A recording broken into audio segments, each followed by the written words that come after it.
So here he is, the reigning, defending, undisputed UFC middleweight champion of the world.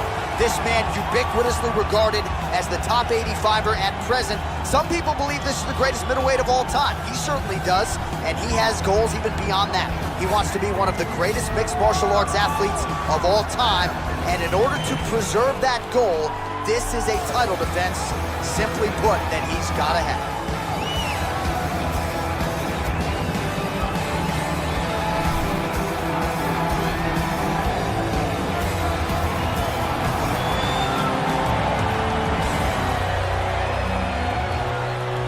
In order to preserve that goal, this is a title defense, simply put, that he's got to have.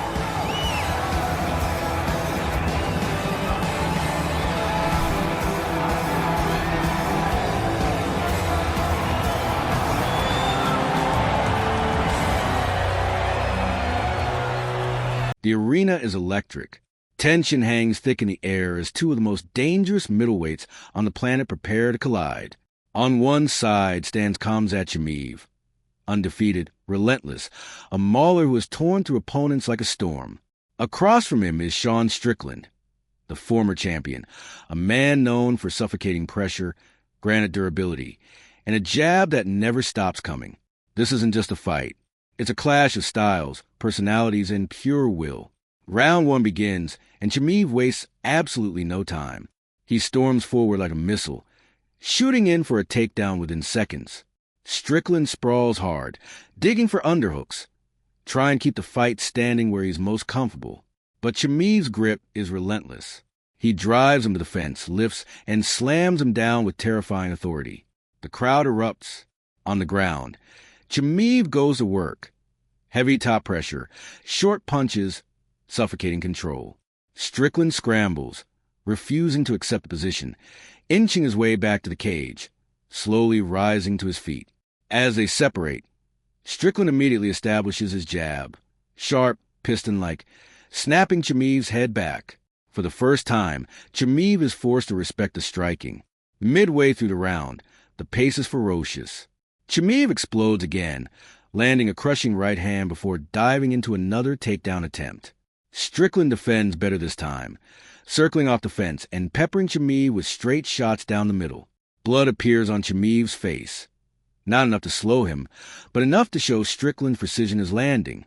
The round closes with both men trading in the center, neither willing to back down. Round two opens with Strickland marching forward, confident now. His jab becomes a metronome. Touch, touch, touch, followed by straight rights and teep kicks to the body. Chimaev swings big hooks in response, looking to change the momentum instantly. A wild exchange erupts, both men landing clean. Then Chimaev ducks under, secures a body lock, and drags Strickland down again. This time he advances position quickly, threatening the back. He softens Strickland with punches, searching for the choke. Strickland fights the hands, turns, survives. It's a grueling grind, the kind of pressure that breaks most fighters. But Strickland refuses to fold.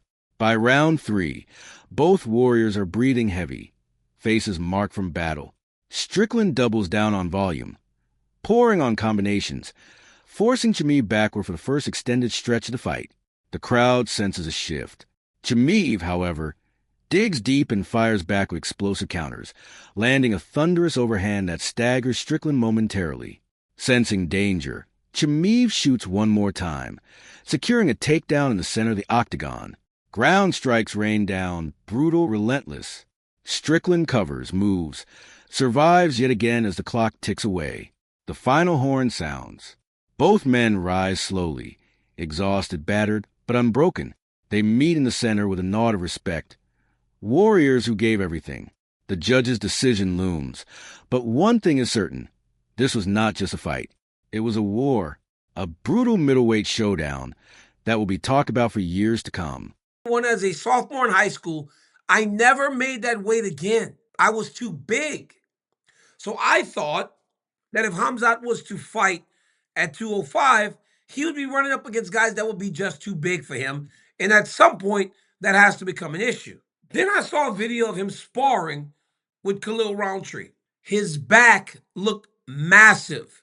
He looks like a 205-pound fighter already. And then I watched a video of him sparring with Luke Rockhold, who is all of 6'4" and 220-something pounds right now. I'm not talking about the skill level of Rockhold today. I'm talking about the size of Rockhold today. Khamzat Chimaev looked just as big, if not bigger. Then when you watch the videos, you watch the sparring, you watch him and Khalil Roundtree striking. And if they're not drilling, and Luis will put this video for you to see, I'm not an untrained eye. It looks to me like Khamzat is winning the striking against Khalil Roundtree, who is an amazing striker. I'm watching him kick with Luke, and he's kicking with the same power as Luke. I gotta be honest, guys. I don't know that this kid could not fight at 205 pounds. I really do believe that he's able to fight in this weight class. When he picked me up in Chicago, I felt he was stronger than he was when he was fighting at 170. There's a video of him and I grappling way back in Abu Dhabi back in the day. Then when he picked me up in Chicago, I felt he was stronger. But watching him next to these big guys now, I am really starting to believe that he can fight at 205. And when you look at the 205-pound champion, Alex Pereira, obviously, he's 245 pounds. He's huge. He's massive. But he still doesn't wrestle, right? Pereira's not a guy that wrestles. He's shown takedown defense. He's shown that if he hits you, he can put you out completely. Like, you're done. But he's not a guy with a wrestling background, and we have seen what Khamzat have done to guys without wrestling backgrounds. I'm telling you, I'm watching this, and I'm thinking to myself, might be a 205-pounder. Now, granted, there's business to be done at 185. You know, Nasruddin Imavov has earned his title opportunity. He's earned his chance to fight for that belt. Now, imagine that Khamzat is here in the United States preparing for that fight with Imavov. That would be my guess if I am thinking about what's next. But the reality is, one, how difficult is it going to be for him to get back down to 185? Because I'm telling you, he looks massive next to Roundtree. Two, how will he compete when he's back down there? And three, how does Imavov deal with the size of Khamzat Chimaev at this point? Because while Imavov was a 185-pounder, Khamzat was at 170, Chimaev looks like the bigger guy. He looks like the much bigger fighter. Now, I'm telling you, you guys have to watch that training footage. He looks like a monster at over 200 pounds. Khamzat Chimaev also has the Sean Strickland issue to deal with at 185. These guys cannot stand each other. Look, guys, when you are two athletes of the highest caliber and you have trained together and you have fought in sparring, one of those guys knows, or someone knows exactly what happened. But as most say, what happens in the gym stays in the gym. That's the only reason nobody's spoken up. Now, Sean has his story. Khamzat has his story. And they're going back and forth. So when Sean Strickland was acting about training with Khamzat Chimaev, he said, I made him quit at his UFC Houston post-fight media scrum. He goes, witnesses in the audience. Guy that fights once a year, who's like Madonna, who probably gets like, you know, I mean, how much money does that dictator give him on the table? But this man goes back to Chechnya, sucks off a Former dictator, UFC sucks middleweight. Never seen someone come to on my face and said something in internet. Lot of going on. Sean Strickland this week said that he's the only guy out there to beat you. He always talks on my show. But you guys trained together and you choked him out a few times, right? We did spar a lot before, but that's why he's so mad. This guy choked him out as well. Yeah, take him down and submit him. Rear naked choke. Now Sean gonna talk about bad. Can Sean defend Khamzat to the point that he doesn't get ridden out and taken down and controlled for 25 minutes? I don't know that. But I tell you one thing that I do know is that if that guy that showed up tonight shows up in that fight, it will be much more difficult a fight for the great Khamzat Chimaev. Why? Because even Israel Adesanya, at the peak of his power, struggled with that version of Sean Strickland. The Dricus du Plessis fight, it didn't seem like Sean was locked all the way in. He seemed a little messed up, and it showed. It showed his body language, his posture, his lack of confidence. It showed in his coach getting frustrated. There were a number of reasons why he just didn't look the same. But tonight he looked the same. He looked like the guy that became the world champion. There was no plan B, and Strickland's cardio proved every bit as much as good as Fluffy's. And it is underrated. You don't see it as often how effective he was on the back foot. You see guys who are able to, like, typically either more power or the incredible counter strikers who are able to fight on the back foot, because once they get on the back foot, that's where they plant their feet and then land that counter shot.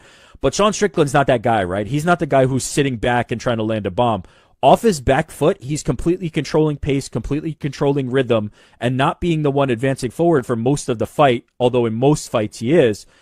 It was a masterclass, man. It was a beautiful performance.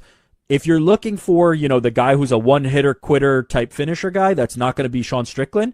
But you see enough here to get the TKO when he's got, Fluffy dead to rights. I was extremely impressed. Yeah, those first 2 rounds were close. They were competitive. I scored them both for Sean Strickland. But the fact that Anthony Hernandez was not only not getting any takedowns, but he only attempted the one, and it wasn't even really close. He wasn't able to get on the legs or anything. It felt like just a dominant performance from Sean Strickland, and then he goes out, lands that knee that starts the finishing sequence. I was blown away with it. I mean, Fluffy Hernandez had reached that territory over the 8-fight win streak where it was just like, is this guy gonna ever lose? Is he just gonna walk his way to the championship fight? I mean, it was truly a unprecedented run for him, winning 8 in a row, and then Sean Strickland just put the brakes on it like that was incredible. Let's go to the post-fight. He obviously talks about Khamzat Chimaev. He calls him out in the post-fight press. Ends the Fluffy Hernandez 8-fight win streak by finishing him in the third round.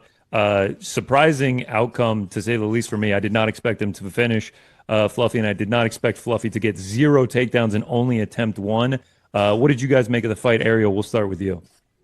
All right. I thought it was an incredible win for Strickland. Obviously, he didn't look great in his last fight. I know that was a year ago. It felt like this was the moment where he had to step up. Fluffy had looked amazing as of late.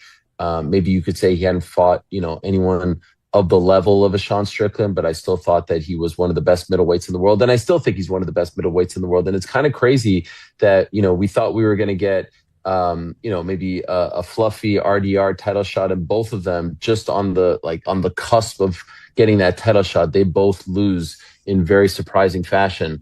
Obviously RDR losing, what was it, back in October, I think it was, against Brendan Allen. So a huge win for Sean Strickland, a setback for Fluffy. I still think he can get there. And now the UFC, I still think that they're going to go with Khamzat versus Nasruddin. I think the bigger fight is Sean versus Khamzat. And I think Sean is doing whatever he can to try to, steer the talk in his direction with the stuff that he was saying either before or after the fight. But I still think they'll go with Nasruddin, and that's the right move. But the more sellable fight, if you want to call it that, is Strickland